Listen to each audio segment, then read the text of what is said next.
session, we will be making at-home pad thai. These ingredients make for 4 servings, so adjust the amount accordingly. For our ingredients, starting off with 8 ounces of rice noodles, 1 cup of bean sprouts, chopped vegetables of your choice, a lime, which is optional, 3 cloves of minced garlic, 2 eggs, which are also optional, and 8 ounces of your choice of protein. First, we are going to cook our noodles according to the package. Some require boiling, others require soaking. Once they are done, run them under some cold water to prevent them from sticking. We can now prepare the rest of our ingredients by chopping up the vegetables and protein, washing the bean sprouts, and preparing the minced garlic and eggs. We will also make the sauce now by using 3 tablespoons of fish sauce or no sodium mushroom broth, 2 tablespoons of reduced sodium soy sauce, and up to 1/4 cup of brown sugar, then mix well. Now we'll get on. So I'll pause there. The first couple of steps is just cooking the noodles, prepping the veggies, and then prepping the sauce. So for anyone that's cooking live, just let me know when you've done those steps and we can proceed from there.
Oops.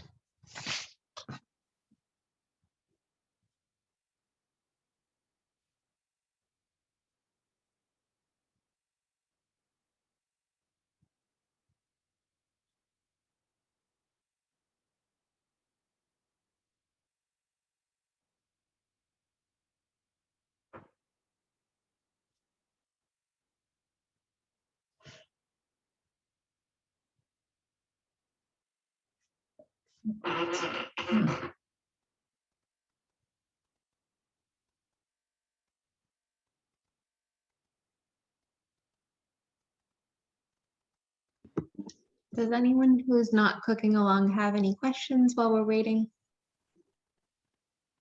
Okay.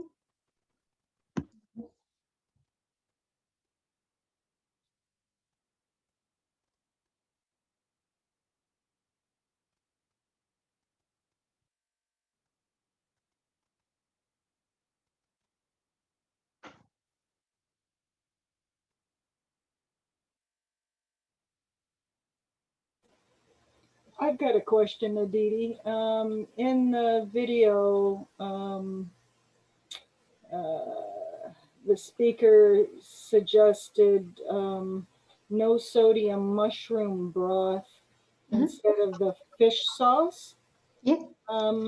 Any idea where to get that? Because there was a mushroom cube that used to be really easy to get, especially at Daninger's, and I haven't found that at all. So I've not seen anything that could be, something for a mushroom broth. Yeah, so you do get like packaged mushroom broth, like kind of in the same cartons that you tend to get chicken broth and vegetable broth. in terms of like the no sodium, you might have to look for like either a no sodium or like less sodium version.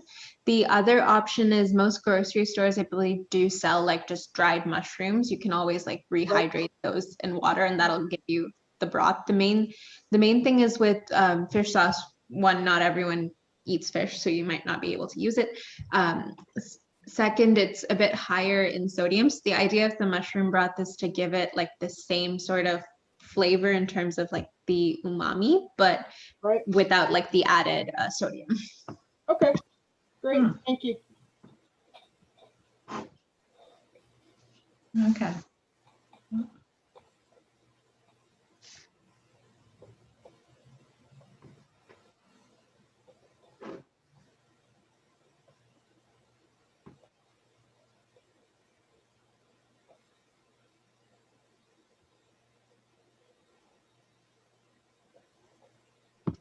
And so I'm gonna move on to like the next couple of steps, if that's okay with everyone. Mhm. Okay.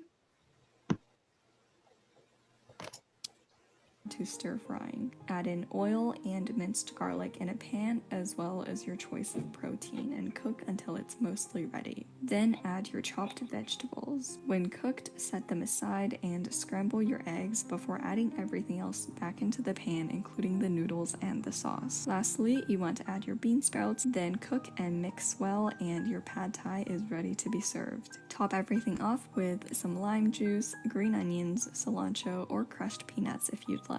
And that is how you make at-home pad thai. For this week's Boy, it looks good. Mm-hmm. So just to summarize the last couple of steps, essentially after you've done all your prep, you basically cook everything together and mix in the sauce. So it's pretty simple to do at home.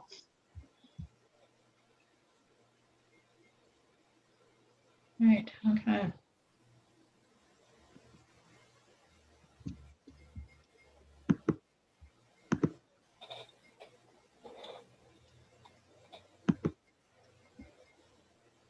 Okay, so I do have direction slides on the PowerPoint. So what I think we can do is start talking about like the anti-inflammatory ingredients and start having that discussion.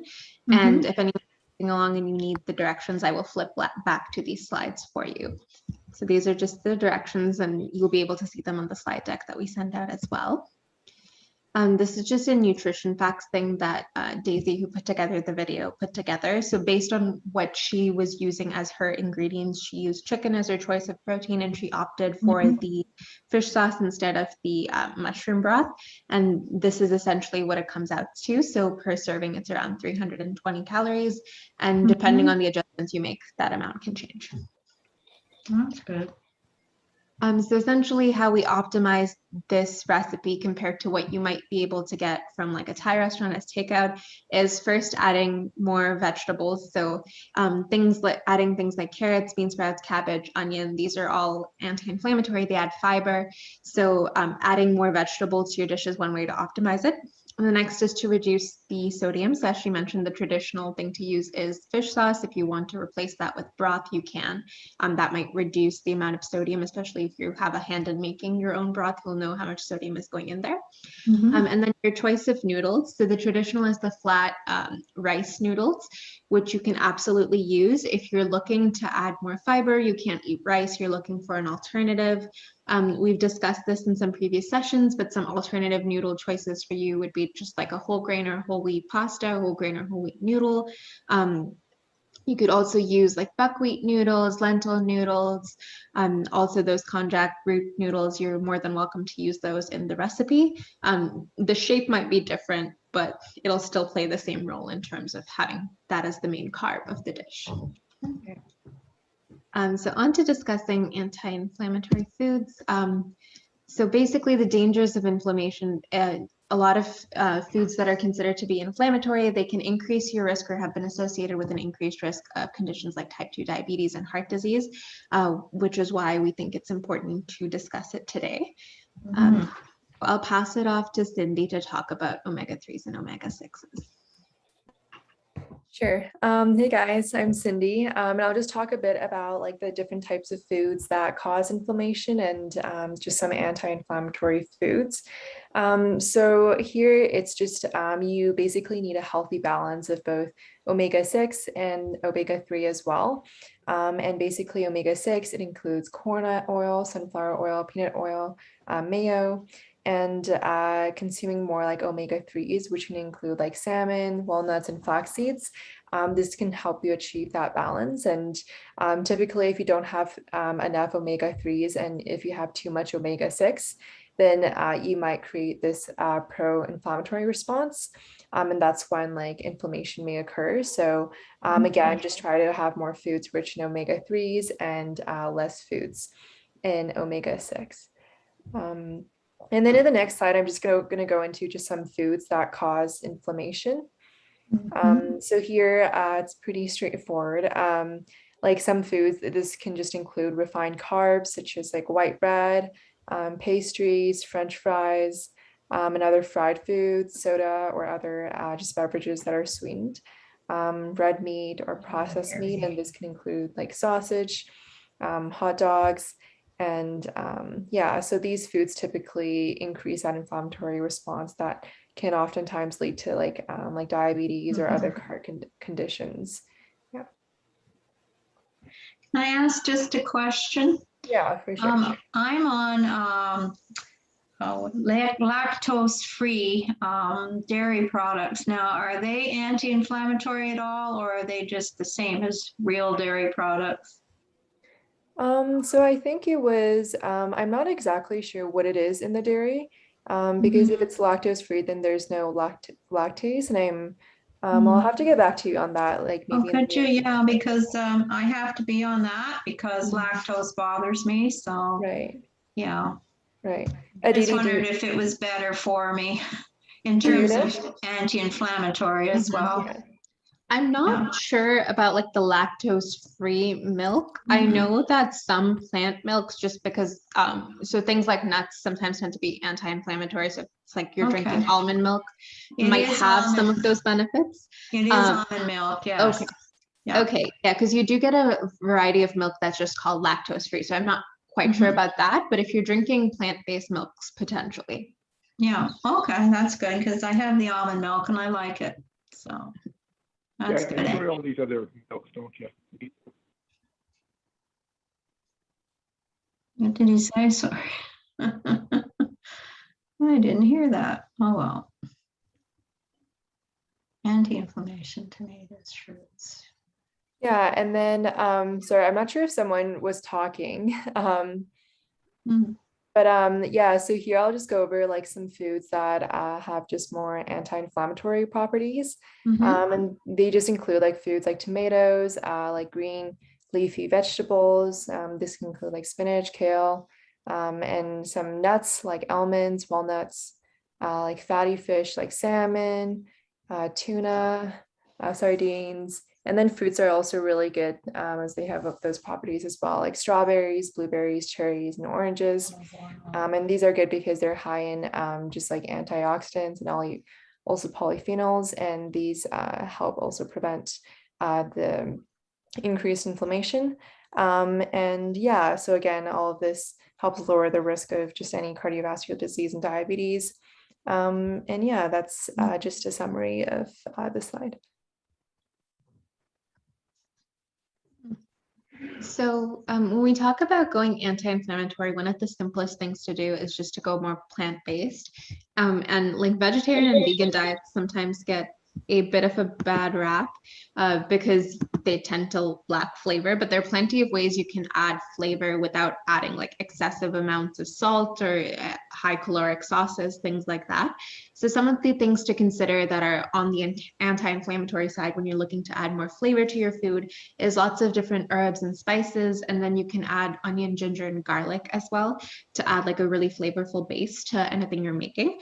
And in the spice realm, things like turmeric, cinnamon, cloves, black pepper, cardamom, rosemary, lemongrass, these are all anti-inflammatory, and I've included a list of other spices on the side as well. So adding these spices, perhaps in lieu of adding a lot of salt or adding a sauce that's potentially high in processed ingredients or high in calories can help make your meals taste a little more satisfying while also still being really wholesome and healthy. So that's just a tip on when you're trying to transition to a different style of diet, a different recipe on how to add some sort of flavor while still keeping it pretty healthy and pretty anti-inflammatory.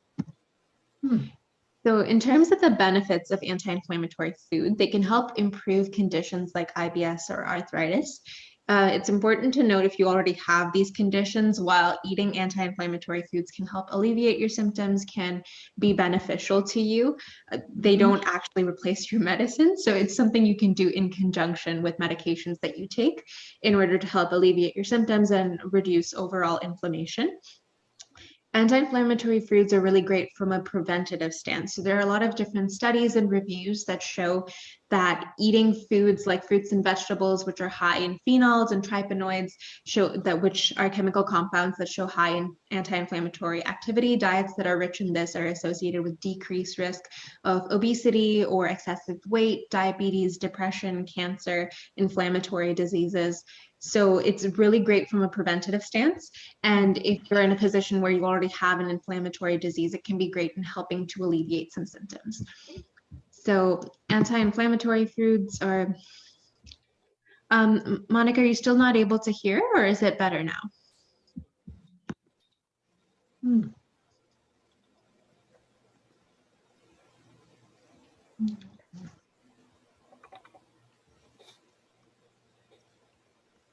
Okay, I hope everyone can hear me.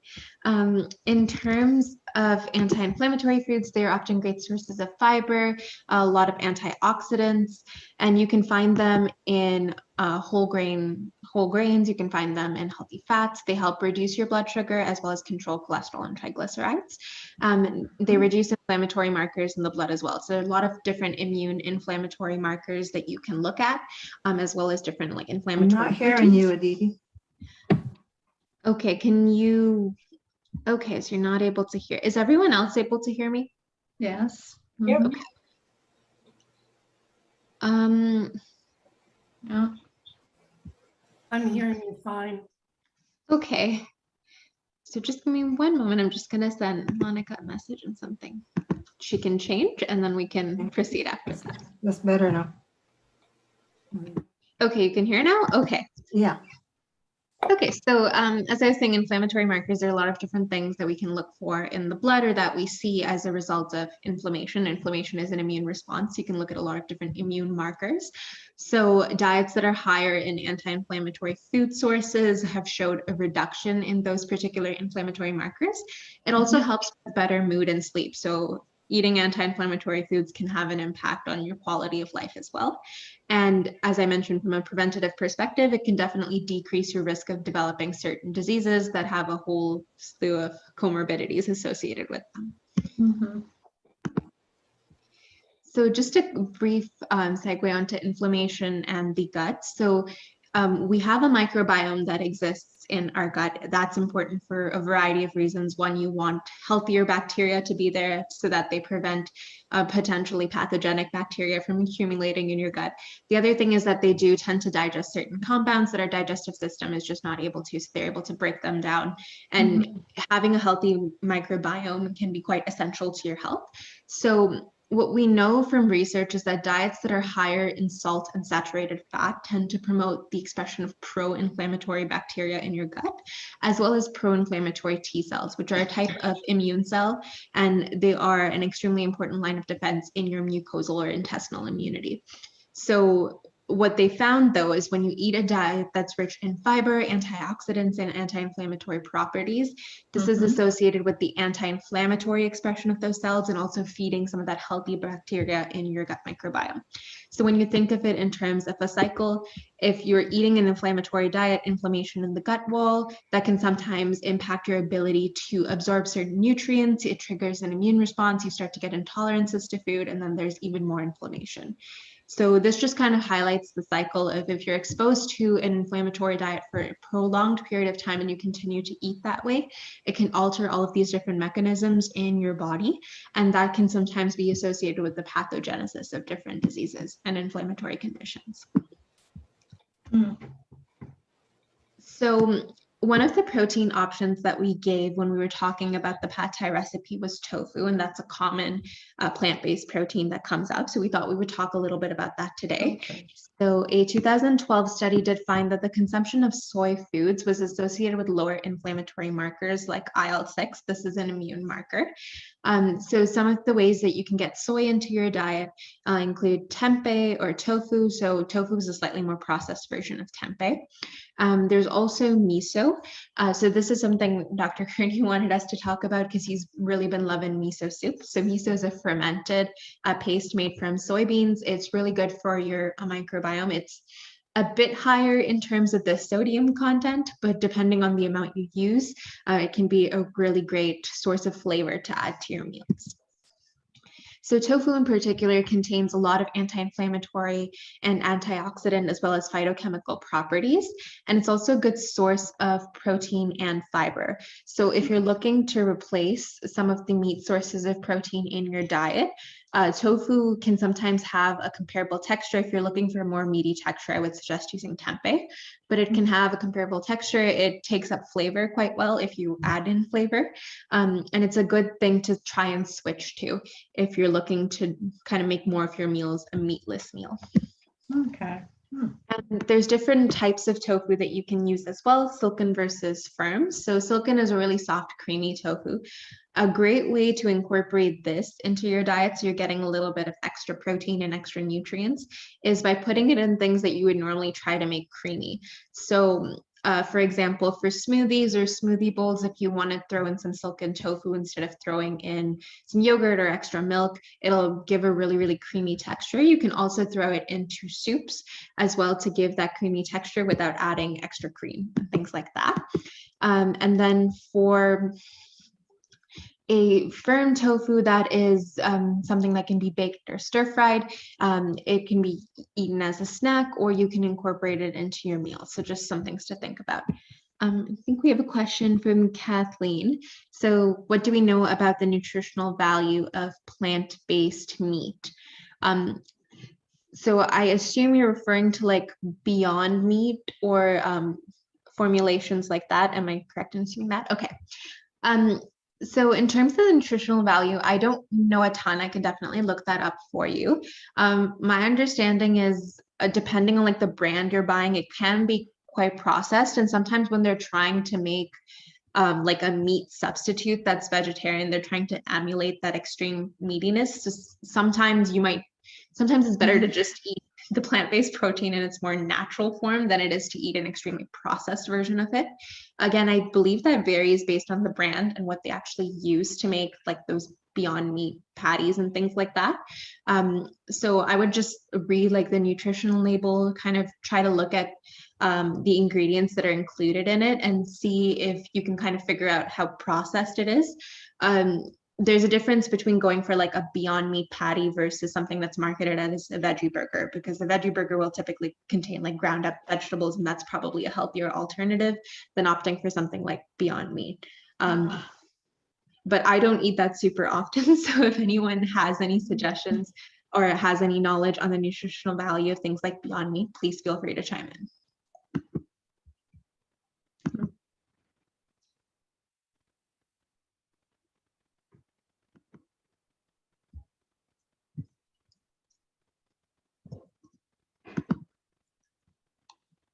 Okay, so that kind of brings us to our end on the discussion of anti-inflammatory ingredients and isolations. We're now going to talk about including those ingredients. Before I move on, does anyone have any questions?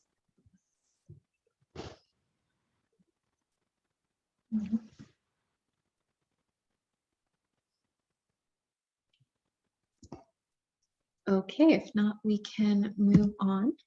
So to make your meals more anti-inflammatory, there are a few things that you can do. The first thing is upping the vegetable, fruit, and fiber intake.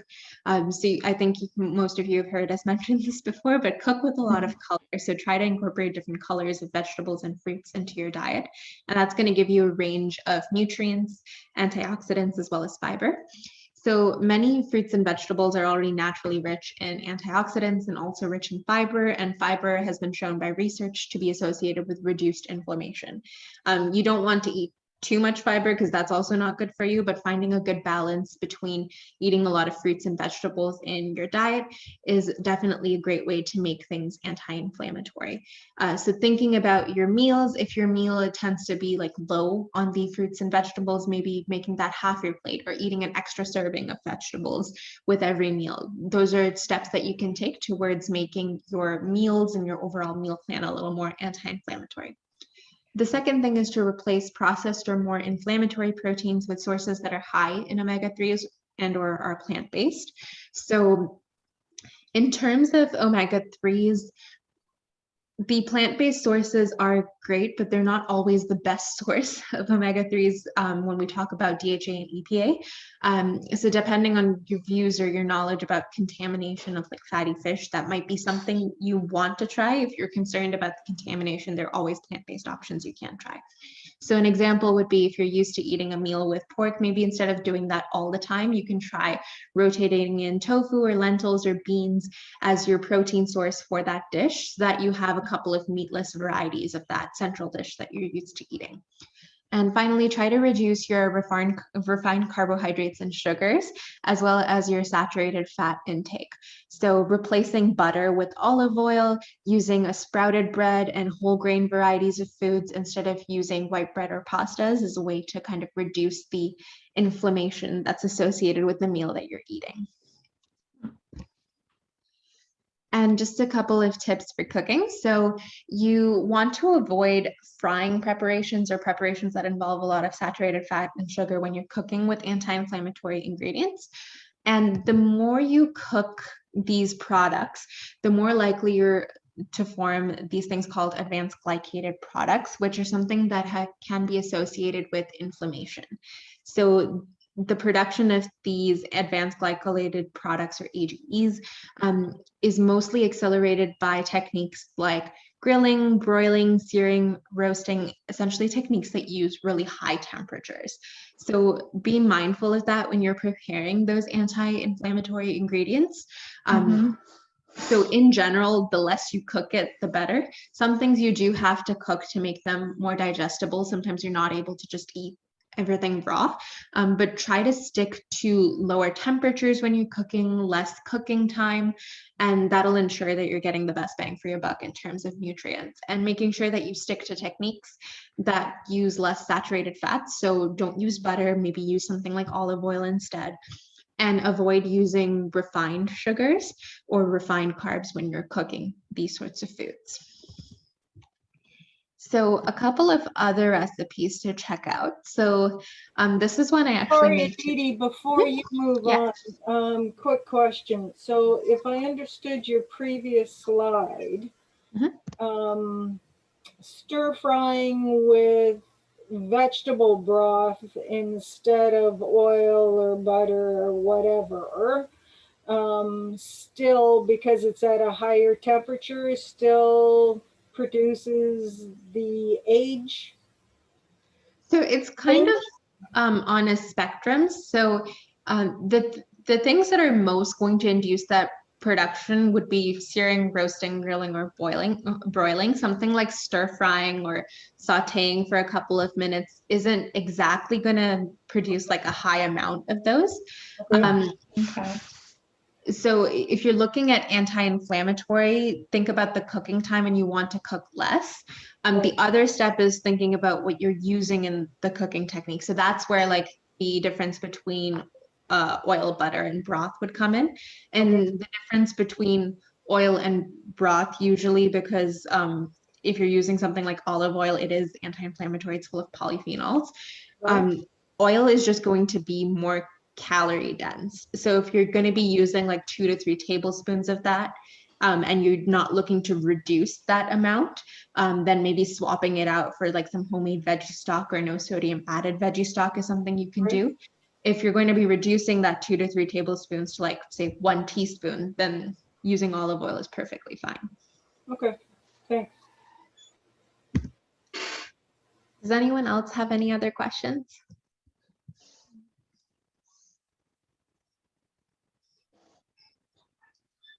Okay, so we'll move on to a couple of other recipes. Since we're essentially running a little bit ahead on schedule, we can spend a lot more time talking about them. So we did mention we would try to talk about some Vietnamese cuisine recipes as well. So a really popular dish is pho, which is basically a Vietnamese soup. So this is a version that I made that is vegan, plant-based, and you can make it in an Instant Pot if you have it, or you can just make it over the stove. Essentially, what you want to do is toast a bunch of spices along with sauteing a little bit of ginger and onion.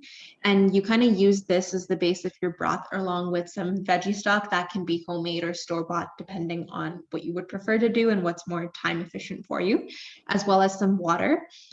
You essentially let this cook for a while so that you're able to get all of that flavor out. And then you can add a whole bunch of vegetables to it. So for myself, I added mushrooms, I added bok choy, I added tofu. I cooked all of that together, and then I topped it off with bean sprouts, which is what's traditionally done, as well as some chili. So this is a great recipe to try if you're looking for something that you can kind of like put in a pot, let it cook, and don't have to do a ton. And it's a great alternative to make at home. If this is something you're used to having in like takeout, you can do it home style. In terms of like anti-inflammatory ingredients that were used in this recipe, all of these spices are really great. They're a source of all of these different nutrients and properties that are considered anti-inflammatory. We already talked a little bit about how onions are anti-inflammatory, ginger as well. And yeah, just controlling the sodium can also help with that overall. Sounds good. And then another thing you can do is making your own curry paste at home. So if you go to the store, you look at the store-bought curry paste. If you turn to like the nutrition facts section, it often tends to be pretty high in sodium, even if you're using a small amount. And a great thing about making curry paste at home is that you can add that to a lot of your dishes to just add like an extra level of flavor. So whether that's putting that into a soup, putting that into your noodles instead of making a different kind of sauce, making a traditional curry with it, it's a great way to add flavor. And by making it at home, you can control what goes into it and what amount. You can also control the spice level if you're not always looking for something that's extra spicy. So my recommendation for homemade curry paste, this is for yellow curry, but you can easily switch it up to be green or red depending on the types of chilies you use, and adding a few other ingredients here and there. So you can use lemongrass, either the paste or the stock, depending on what you prefer and what's available to you. Lemongrass in particular is high in an anti-inflammatory compound, so that can be great for you to use in this recipe. And then adding in turmeric, which is a really great anti-inflammatory spice, adding in things like garlic, onions, some coriander seeds, lemon zest for some freshness, and then adding as many chilies as you would like. And you basically blend that up with a little bit of water. You can add a little bit of sweetener if you need to. And it's simple enough that you can make it in a mortar and pestle if you have one, or if you have a food processor and blender, just blend everything together.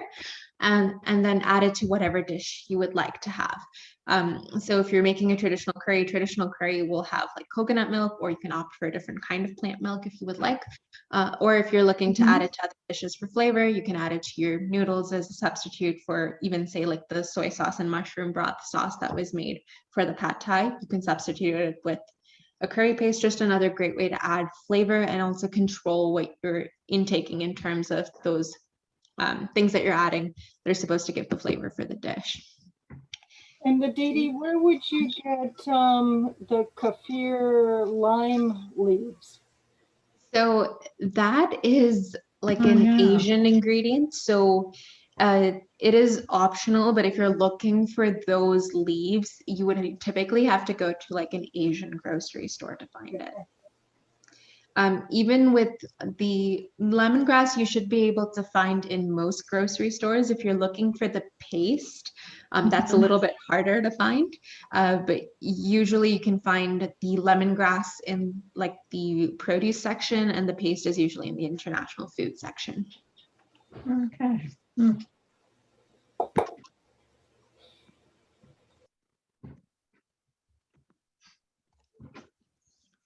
Okay, so that's all we have in terms of sharing our recipe ideas. Does anyone have any ideas they would like to share, any questions they have to ask? Feel free to unmute yourselves and comment, or you can comment in the chat as well.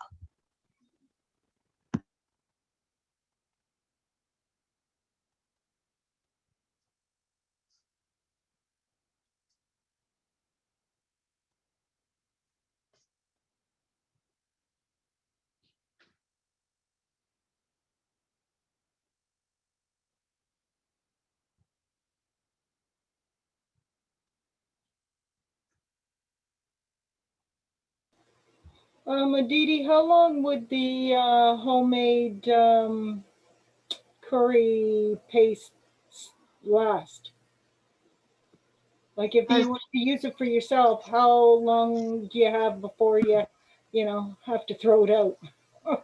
I would say if you're keeping it in the fridge, try to use it within a week, especially if you're using like fresh ingredients and they're like fresh lemongrass and things like that, or like fresh leaves, fresh herbs. You would want to use it pretty quickly because it can go bad, and also the flavor will intensify the longer you keep it. So just be mindful of that when you're adding spice. If you're kind of making like a larger quantity and you're freezing it, then it can last longer. I find for the curry paste, because it's mostly just putting things in like a blender or food processor and blending it together, I usually only make a couple tablespoons at a time. So it'll last me like maybe 3 meals and then I'll make it again. Okay, so if you were to make a batch and freeze it, you'd put it in 2 to 3 tablespoon portions? Like how much do you put in an individual dish? Yeah, so that depends on the amount of like spice that you want and the amount of quantity that you're making. So when I make it for my family, there's 3 of us. I would usually put in like around 2 tablespoons. And then like I use coconut milk, but you can use another plant milk if you would like. If you're kind of just making it for yourself and you're making like a single serving, you might be using less. It depends on like the amount of flavor intensity that you would like. Typically it's around 1 to 2 tablespoons. If you want it more intense, you can add more. If you want it less intense, you can add less. And that's the nice flexibility about using the homemade version, because you know what's going in it. And if you're making it at home, you're not adding excess salt or anything like that. You can kind of control what you're using and the amount you're using. Whereas if you were to use a store-bought paste, I would just recommend using a smaller amount because it does have quite a lot of sodium. Thank you. Yeah, no problem. Any other questions or comments at all?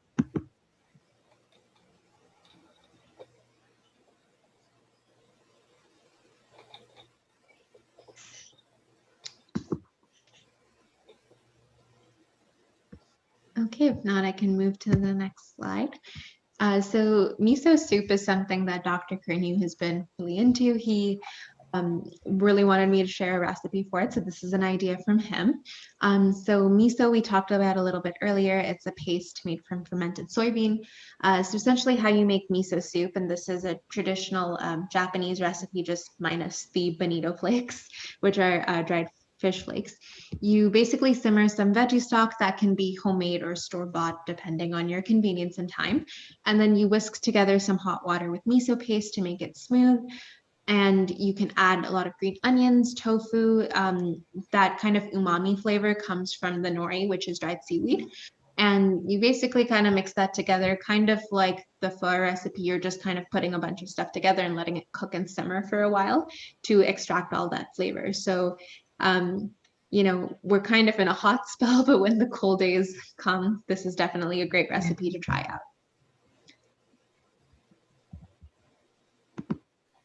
And I think Dr. Curnew is able to join on his phone. Dr. Curnew, if you can hear us, do you have anything to add?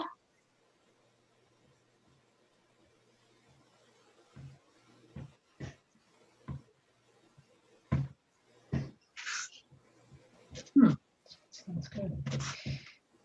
Okay. Hello? Can you hear me? Yes. Oh, sorry, just Yeah, so I just got a bad connection. I'm in the middle of nowhere. Yeah, no, I just think all these different interesting flavors, and I kind of like, miso soup and things, and I always remind myself it comes from soybean, and I never really thought when I first had miso soup it came from soybean. I didn't know where it came from, so it's a very interesting flavor, and you can make it part of your healthy foods. I like this idea about inflammation, decreasing inflammation. There's a good slide. How do you feed the disease or feed the illness? So or improve your health. Sorry. So thank you so much for sharing all that to everybody. I think it's wonderful what you guys are doing, and new things to try. So I'm looking forward to that. Thank you. Mm-hmm. Any questions for me for anything or anything?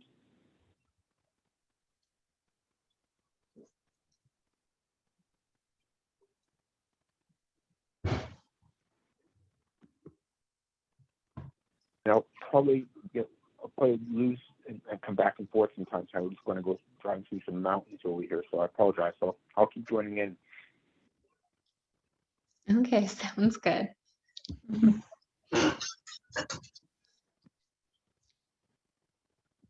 So some of you know we sometimes show a virtual tour video. I'm going to do that at the end because we have received some feedback that not everyone wants to stay for that part. So I'll be putting it at the end of all of our sessions from now on. So you have the option to stay and watch it if you would like, or we can end a little bit early. But before we do that, just looking to the next session, Dr. Curnew had the idea of doing like seasonal harvest vegetables. So instead of focusing on a new cuisine, focusing on the ingredients that are available fresh this time of year, in the September time of year, and how we can prepare them. Anyone have any thoughts on that? Anything else you would like to see in the next session that we do? Please let me know.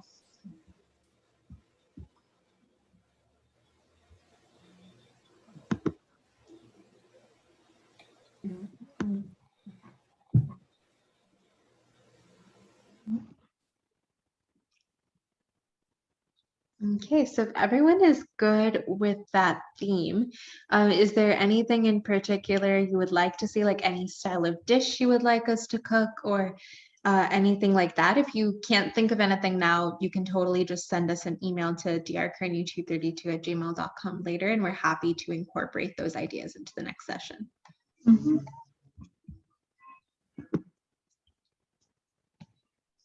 Okay, so Kathleen suggested squash for sure. We will definitely talk about squash in the next session.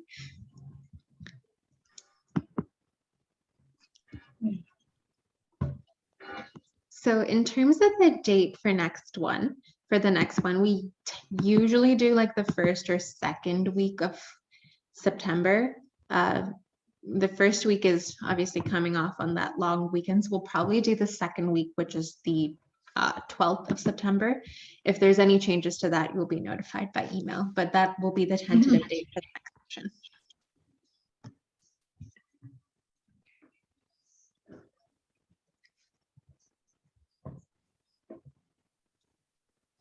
Okay, so that's all Cindy and I had prepared for today in terms of having the recipe demo and then the discussion.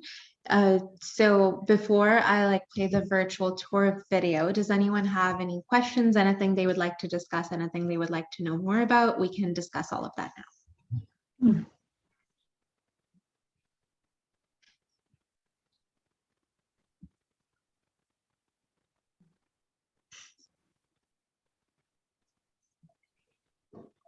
Abidi, one of the things that I was surprised in the slides on anti-inflammatory foods was the inclusion of nightshades like tomatoes. I have fibromyalgia, and my rheumatologist suggested staying away from nightshades completely. So, eggplant, tomatoes, potatoes, peppers. I don't, but that was what was recommended. And now your colleague identified some of those vegetables as anti-inflammatory, which is completely opposite to what I was told years ago. So in terms of nightshades, so some people have reported that when they stop eating it, it helps with like inflammation associated pain. The research hasn't shown a ton related to that, so there's no like actual conclusion. In terms of anti-inflammatory properties, they do have certain chemical compounds that are considered to act in anti-inflammatory manners. So I think that's why they were on that list of anti-inflammatory ingredients that you could use. So from what I was able to find, it's more of like people kind of reporting experiences on how it aids with that. But from like a biochemical perspective, there hasn't been anything super concrete found pertaining to that. If anyone else knows more about that or would like to add, please chime in.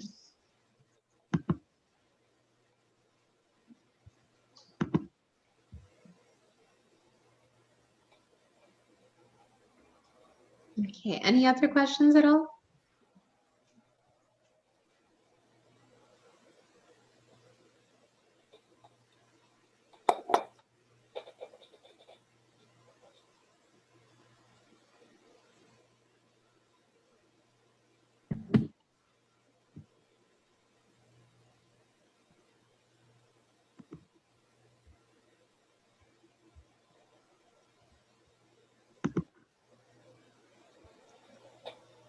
Okay, if no one has any other questions, again, you can always send us an email if you think of something after the session.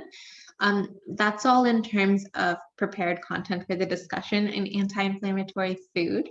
I'm going to play the virtual tour video. If you would like to stay for it, you can. If you would prefer to leave early, you also can do that. But I guess we'll just be ending today's session a little bit early. Thank you so much for coming out, for those of you who were able to make it. And I will just switch screens to play the virtual tour video. And again, if you don't want to stick around for that, you absolutely don't have to.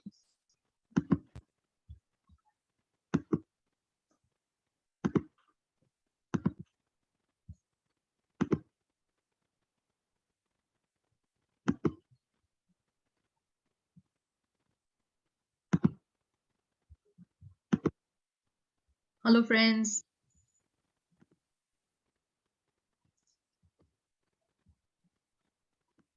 Hope you all are enjoying summer of 2021. Because of personal commitment, I am not here today. However, I am going to take you on a tour to give you a glimpse of the Far East. We will travel to Thailand and Vietnam. Despite of its tumultuous history, Vietnam has bounced back to become a big hitter on the Southeast Asian travel circuit. Unsurprisingly, from a country so long and skinny, there is plenty of variety to offer. Emerald paddy fields and white sand beaches, full tilt cities and venerable pagodas, limestone islands looming dramatically out of the sea, vast caves, craggy mountains and friendly minority communities. With their elaborate tribal costumes and age-old costumes. Travel to Vietnam and you'll be met with warmth and curiosity. Add to that some of the region's most nuanced cuisine and you are into a winner. While Hanoi, Ho Chi Minh City and the other major centers are intriguing enough, it's Vietnam's striking landscape that most impresses. Rugged mountains hug to west, bordering Cambodia and Laos. To the east lies the South China Sea, and the East Sea, as the Vietnamese call it.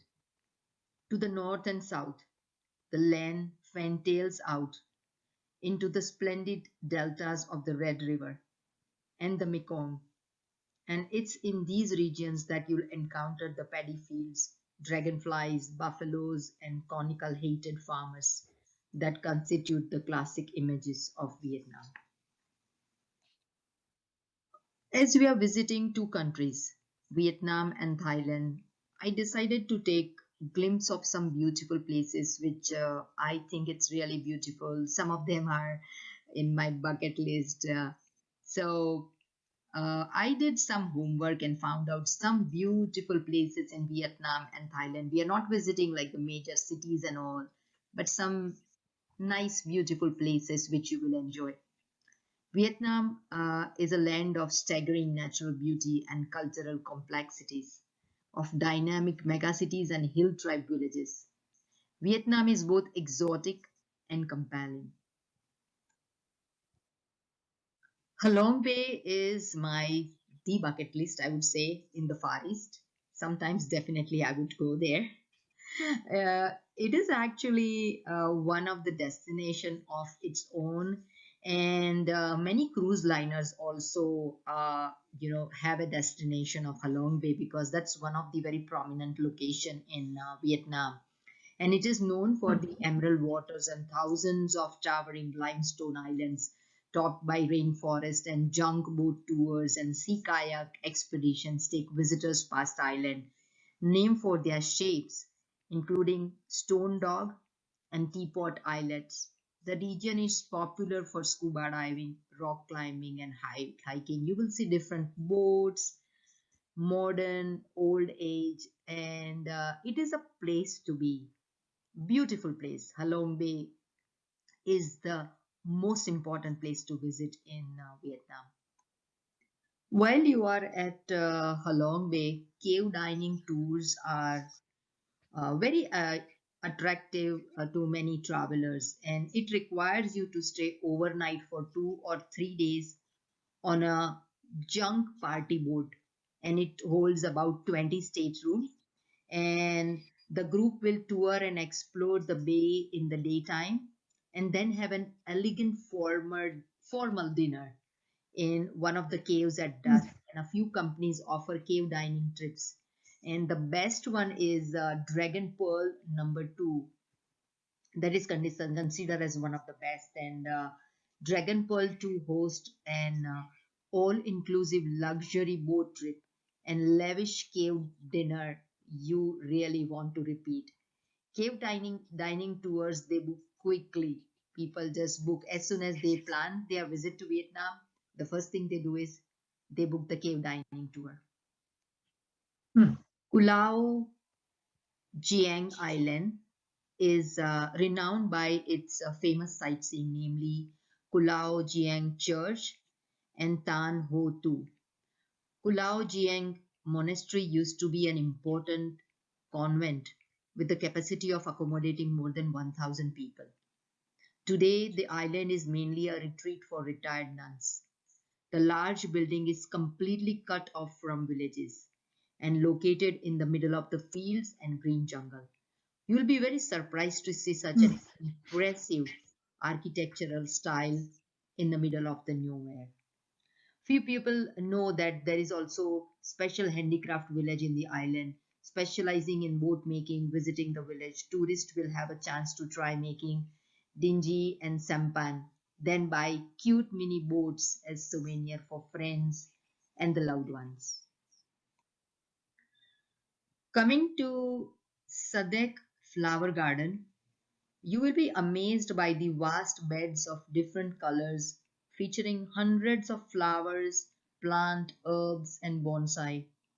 When you are done with flower watching and photo taking, you can also visit the nearby tourist spots, including Huyan Thu Le Ancient House and Kim Hu Pagoda. Don't forget to fill your empty stomach with tasty Hu Tiu, the famous cuisine of southern Vietnam. We are in Thailand now. What is it about Thailand that makes a major tourist destination? It could be the world famous mouth-watering cuisine, the exotic culture with its magnificent temples and palaces, the spectacular scenery, which includes the multitude of pristine white sand beaches and turquoise seas, majestic mountains, fast-flowing rivers, wending their way through jungles, or its long history, an interesting archaeological site, all to be found on Thailand tours. Perhaps is the friendly welcome from the Thai people. Thailand is often called the land of smiles and rightly so. The people will make an impression on you with their gentleness and polite, respectful approach. Perhaps this involves the major religion here, Buddhism, which is all pervasive. Every revered person is the king of Thailand. That is why the country is called the Kingdom of Thailand, with its constitutional monarchy.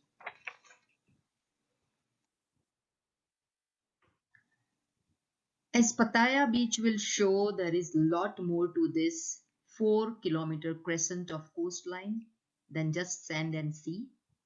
In fact, the beach is not even the star attraction, even if it's a home to a huge number of speedboats, parasails, and jet skis, as well as the diving boats and floating restaurant.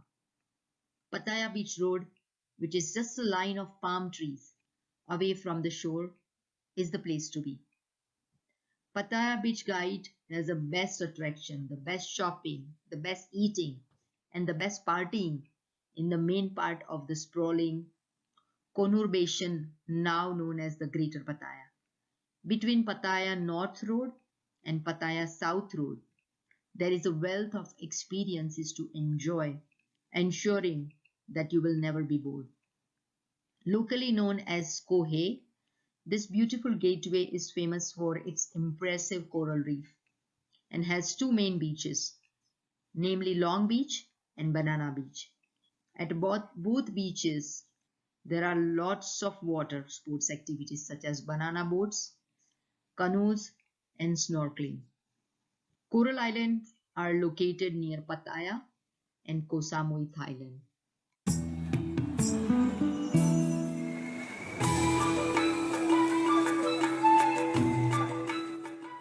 Today we're just outside of Bangkok exploring the famous floating markets and the bridge on the River Kwai.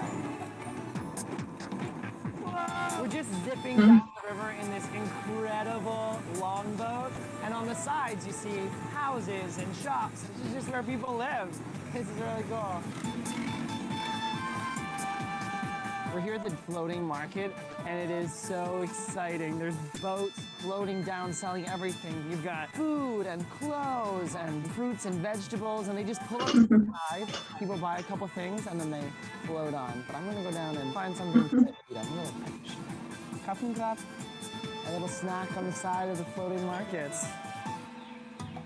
We've stopped here at a small museum where they have photos and descriptions of what happened during the Second World War here at the River Kwai.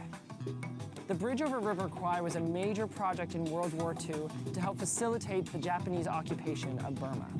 This place holds significance for so many people because in addition to civilians, it was built by prisoners of war, thousands of whom lost their lives during its construction. Oh, this looks delicious. It is time for lunch, and we've stopped here at a local open-air restaurant serving up some traditional Thai food, including my favorite, pad Thai. From visiting the bridge on River Kwai to absorbing the exciting energy of the floating markets, this day has been a fantastic blend of Thailand's history and the Thailand of today.